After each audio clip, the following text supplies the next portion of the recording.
ஒரு இதையா நம்ம பேசணும் அஜிஜோ அப்படின்ட்டு கீழே கமெண்ட்ஸ்லாம் அப்படி அடிப்பாங்க. இப்போ இந்த படத்தை பார்க்கவே எனக்கு இப்போ விஜய் டிவி புகழ்னா பாதி தூரம் வந்தா அப்புறம் செல்வமணி சார் தான் தம்பி ஒன்றும் இல்லைப்பா கோதண்டன்றாங்க.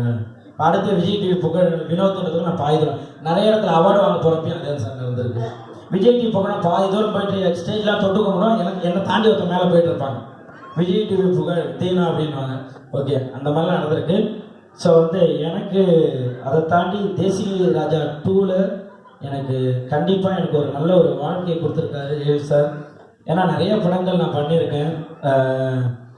ஒரு சின்ன சின்ன கேரக்டராக போவேன். என்ன புகழ் இது, குக்கூத்து கோமாளியில் ஒரு புகழை பார்த்துருக்கோம்.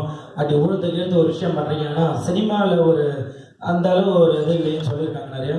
பட் இந்த படம் ஏவி சார் எல்லாருமே சொல்லலாம், அவர் நம்மளை நடிக்க விட்டுருவார். நீங்கள் என்ன வேணால் பண்ணுங்கள், சூப்பராக பண்ணுங்கள், நான் பார்த்துக்கிறேன்னு அவர் 2 வார்த்தை தான் அங்கேருந்து வரும். மானிட்டர் பண்ணி உட்காந்துப்பார். ஒரு ஆக்ஷன் ஒரு கட்டு, இது 2 தான் சொல்லுவார், வேறு எதுவும் அவர் சொல்ல மாட்டார். நாங்கள் மாட்டு நடிச்சுக்கிட்டே இருப்போம். அது வேணுன்றதை பார்த்துப்பார், இல்லாத மீதி எடிட்டில் ஏதாச்சும் தூக்கிப்பார். அந்த அளவு தான் சிரிச்சுக்கிட்டே இருப்பார். அப்படி ஒரு டைரக்டர் நான் பார்த்தது. எல்லாமே சொல்லுவாங்க, திட்டுவாங்க இல்லையா, ஏதாவது சார் இந்த இடத்துல இது கொஞ்சம் ஏற்றுட்டுங்களா, இது வேணாப்பா கொஞ்சம் நல்லா இல்லை, அவர் எது சொன்னாலும் சரி நீங்கள் போட்டுக்குங்க போட்டுக்குங்க போட்டுங்கன்னு சொல்லுவார். அதே போல் லேடி கெட்ட பண்ணணும்னு எனக்கு ரொம்ப ஆசை. ஏன்னா லேடி கெட்ட மூலிமா தான் எனக்கு ஒரு நல்ல மேடை கிடைச்சிது. ஸோ என்கிட்ட இல்லை போய் லேடி கெட்ட பண்ணோம்னால ரொம்ப சந்தோஷம் சார், கண்டிப்பாக பண்ணுறேன் சார் அப்படின்ட்டுவேன்.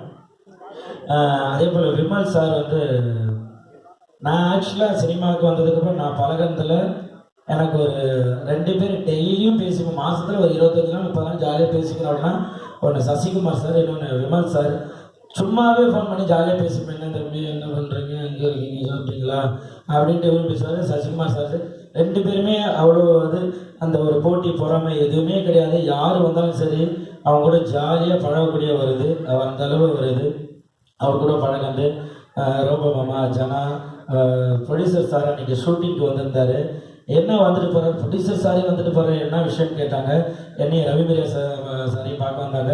இல்லை டீசர் ஈவினிங் 6 மணிக்கு ரிலீஸ் ஆகுது, ஸோ அதான் சும்மா அப்படியே உங்களை பார்த்துட்டு சொல்லிட்டு போகிறேன். அப்படி ஒரு ப்ரொடியூசரை நான் பார்த்ததே கிடையாது. அங்கே ஒரு இடத்துக்கு முருகனாக கூப்பிட்டு பார்த்து இந்த மாதிரி ஒவ்வொருத்தங்களையும் பார்த்து எல்லாத்தையும் பேசி இந்த மாதிரி படம் ரிலீஸ் ஆகுது, சூப்பர், நீங்களாம் தான் சப்போர்ட் எல்லாமே இருக்கணும்னு சொல்லிட்டு ஒருத்தராக சின்ன ஒரு ஆர்டிஸ்டாக இருந்தால் கூட அதை சொல்லிட்டு போகிறது. Producer sir thank you so much sir. சொன்ன மாதிரி அந்த ப்ரொமோஷன்லாம் போயிட்டு இருந்தப்போ எல்லாருக்கும் சாப்பாடுலேருந்து எல்லாமே நீங்கள் எங்கே வேணால் சாப்பிடுங்க, அவங்க ஃபோட்டோ காரை கொடுங்க, இது பண்ணிட்டாங்க, எல்லாம் அப்படி பார்த்துக்கிட்டீங்க. Thank you so much. அதாவது ரவி சார், சாம் சார்